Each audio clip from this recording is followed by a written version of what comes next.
Assalamualaikum warahmatullahi wabarakatuh. Berjumpa lagi dengan channel saya, Anin Dwi Susianti, IPS is Easy. Untuk pertemuan kali ini yang akan saya bahas itu adalah tentang dinamika kependudukan Indonesia.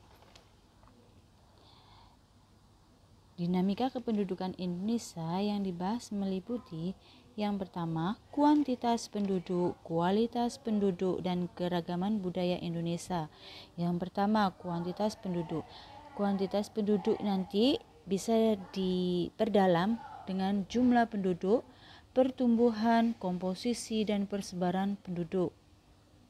Jumlah penduduk dulu. Coba kita amati tabel di bawah ini.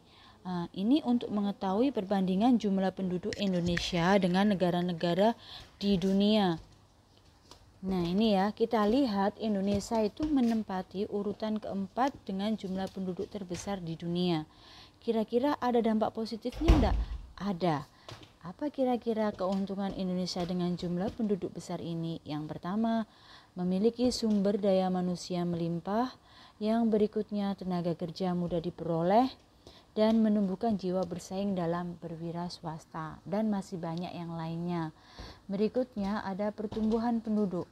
Pertumbuhan penduduk itu bisa dilihat dari kelahiran, kematian, dan migrasi. Kelahiran merupakan peristiwa menambah jumlah penduduk di suatu daerah.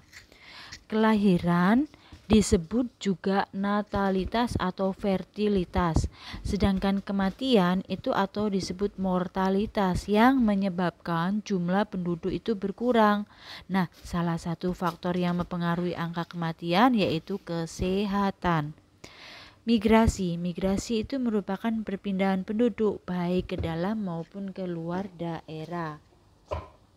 Berikutnya ada komposisi penduduk.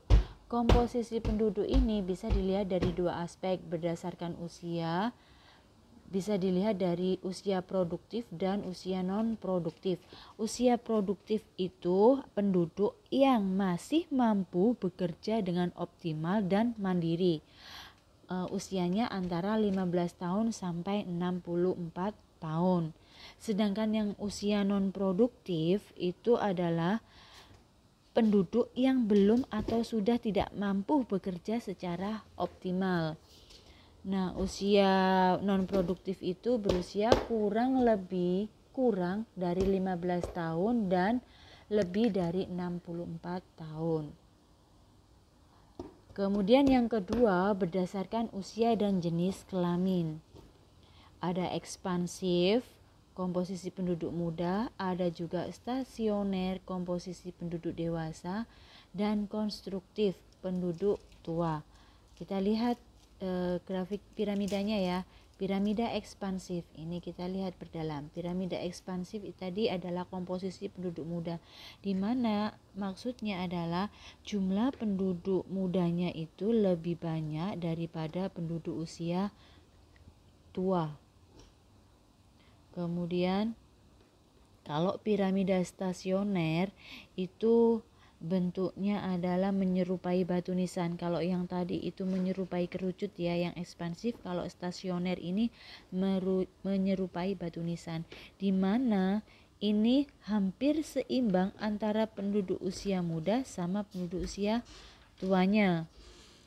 Berbeda lagi sama piramida konstruktif, ini merupakan atau penduduk ini menyerupai guci terbalik piramidanya ini. Piramida penduduk ini merupakan guci terbalik, di mana penduduk usia tuanya itu lebih banyak daripada usia mudanya.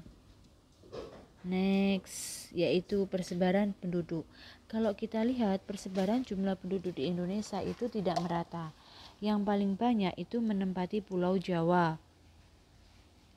Pulau Jawa ini penduduknya sangat tinggi, berbeda sama pulau-pulau yang lainnya. Nah, kekurangan dari ketidakmerataan ini nanti menyebabkan masalah pembangunan di daerah-daerah yang terpencil atau yang tidak terlalu banyak jumlah penduduknya. Next, yaitu kualitas penduduk. Kualitas penduduk itu bisa dilihat dari indikator kualitas penduduknya dan upaya peningkatannya. Nah, indikator kualitas penduduknya itu meliputi apa saja? Yang pertama, pendidikan. Kenapa pendidikan? Karena pendidikan merupakan aspek utama dalam menilai kualitas sumber daya manusia. Yang kedua, kesehatan. Kesehatan merupakan faktor utama yang mempengaruhi tingkat produktivitas penduduk. Yang ketiga, perekonomian. Nah, kondisi ekonomi penduduk itu dapat dilihat dari kemampuan daya belinya.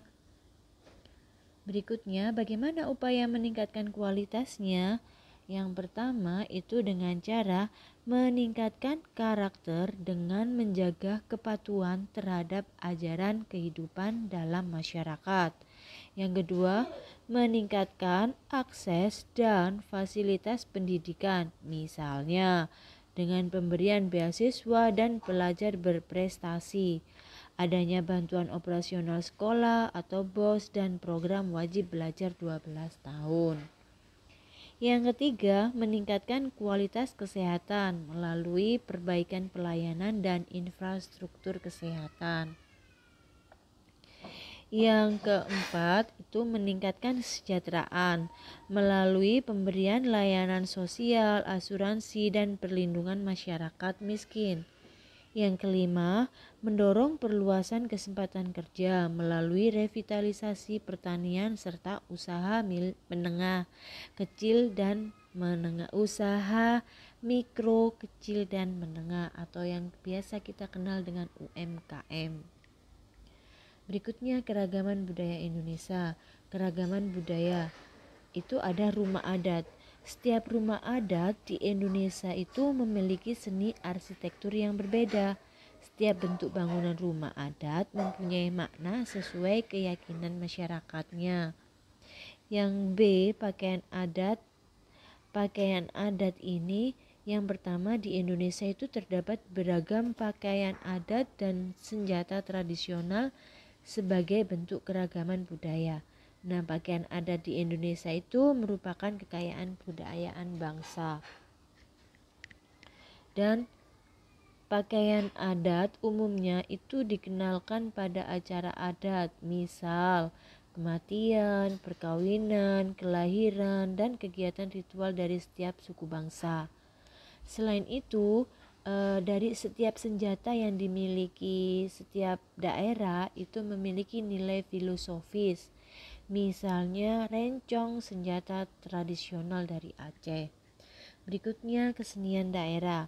Kesenian daerah itu merupakan wujud kebudayaan pada masyarakat Indonesia antara lain berupa seni sastra, seni tari, seni musik, dan seni rupa. Keragaman bahasa. Nah, bahasa apa yang kamu pergunakan untuk komunikasi sehari-hari? Bahasa sehari-hari itu merupakan bahasa yang biasa dipakai dalam komunikasi antar sesama anggota keluarga di rumah.